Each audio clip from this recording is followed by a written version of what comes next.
This is Tom Asprey with the Viper Report Market Update for the week ending June 21st, 2024. For the week, the Dow Transports led the way, up a little over 2%, 1.45 for the Dow, 0.82 for the Russell 2000, 0.61 for the S&P, and the QQQs were up 0.21, or the NASDAQ 100, with gold and the utilities both lower. For a number of weeks in Forbes, of course you can find all my articles in Forbes if you're interested by Googling Forbes Tom Asprey. And these are also posted on Viper Report. Last week, we'll get into this in a little bit, watch for evidence of seller in charge. I was noting, like many people, the divergences between many indicators and the tech-heavy QQQs.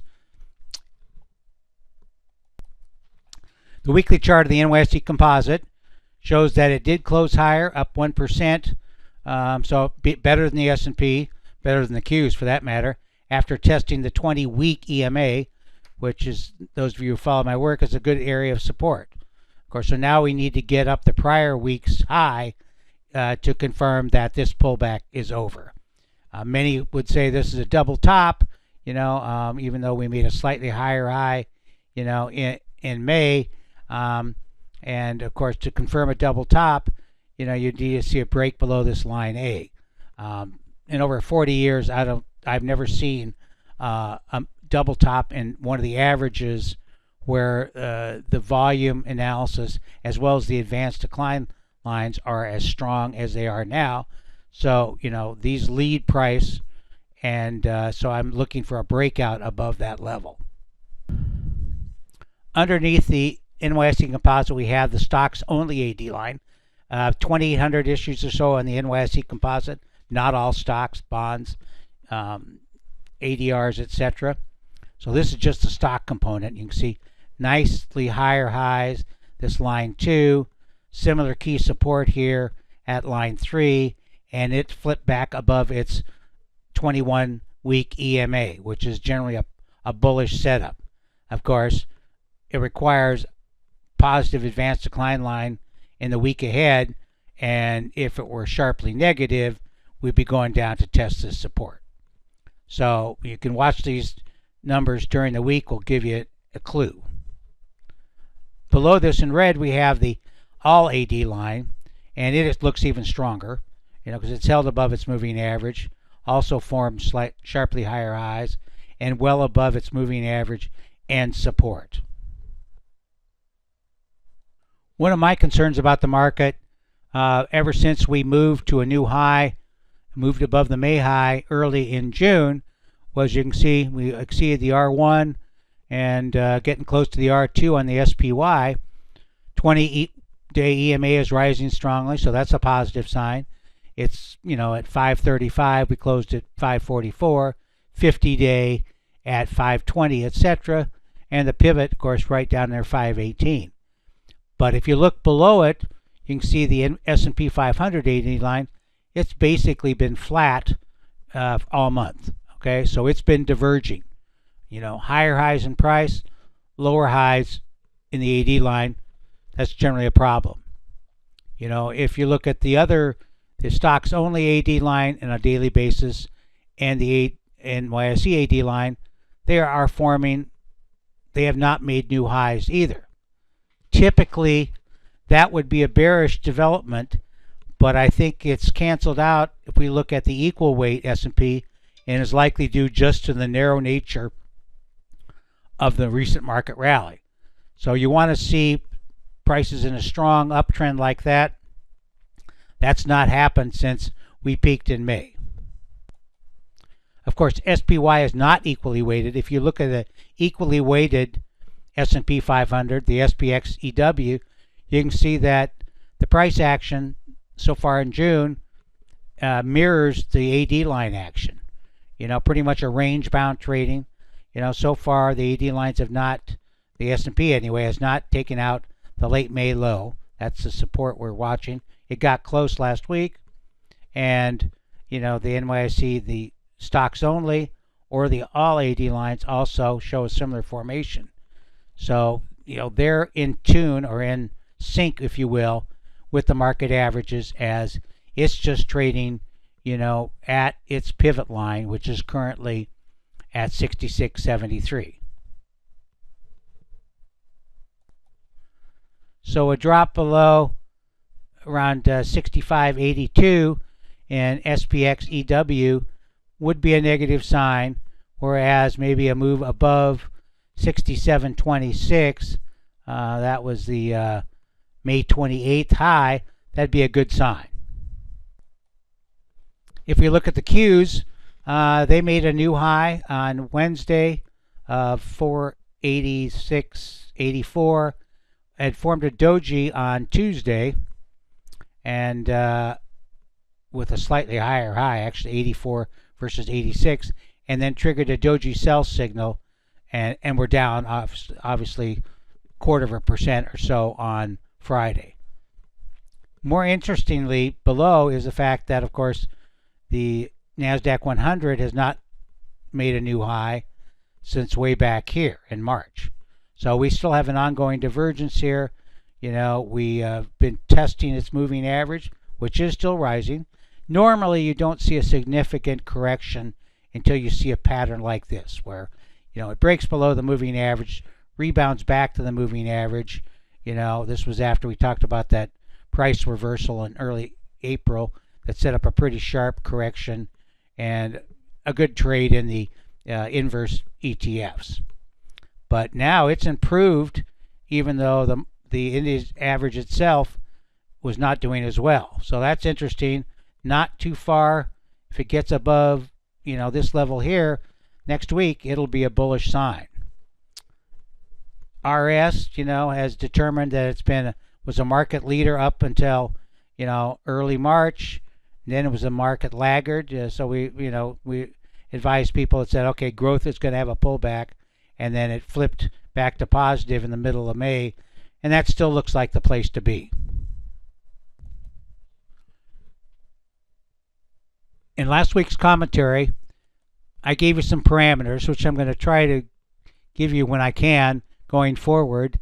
I was seeing some deterioration, as we know, in the AD lines, but there was no clear signs to me of a top.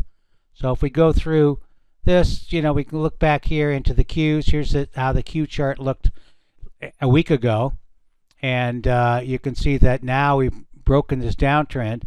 But, the things that hadn't turned, in my view, were, at that point, 5 of the 6 AD lines were negative. That's changed to being a mixed bag, about half and half.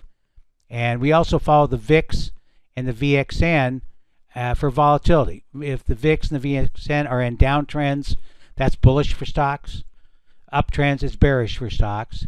And then the new highs and new lows. So I told you if we get up more than 118 new lows on the NYSE and over 366 new lows on the NASDAQ, that would, combined with a negative divergence, generate a more strongly negative signal. So that's what we have. Here we have my analysis of the VIX and the VXN. So the VIX is for the S&P 500. VXN is for the NASDAQ 100. We mentioned this correction. We had this reversal, and we had bullish signals from there, which was a quick trade on the short side that we exited before things turned higher. You can see back through all this period, pretty much, negative, a declining VIX and a VXN. So that was a positive for the market. So, here are the levels I'm looking for, to suggest there's more trouble out there. Line A and line B in the VXN. On the Viper report, there's an article about new high, new low analysis. And, because the divergence is often important. You can see that, this correction we had in July, last summer, July through October, the number of new highs continued to drop, until early November, and they started to turn higher. Conversely, the number of new lows started to surge in early September and were very high. So this was a continuation, of the selling. So it gives you an idea what the market internally is doing. right now, we still have a divergence in the number of new highs, lower highs. So, on the next move up, it'd be nice to see it get above, this plus 300. But generally, these sort of divergences can last for a while. And what I use to time that is watching the new lows. So right now, 116 was this peak here. Looking for, if you see a surge in the new lows to above 116 for a couple of days, that would be a negative development. During the tech wreck at the end of 2021 and into 2022, the NASDAQ composite high-low analysis was much more effective. And you can see also, it showed a clear pattern of deterioration before the correction in April. So it's still showing a pattern of lower highs.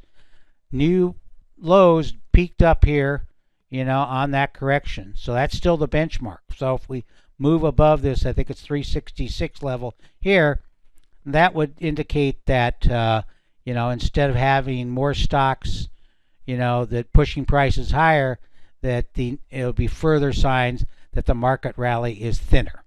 So that's the number I'm watching here. As I said, I'll, if you want to learn more about this, you can go to the Viper report.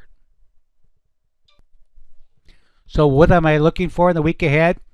I haven't put together the weekly reports on either the ETFs, the sectors, or the themes.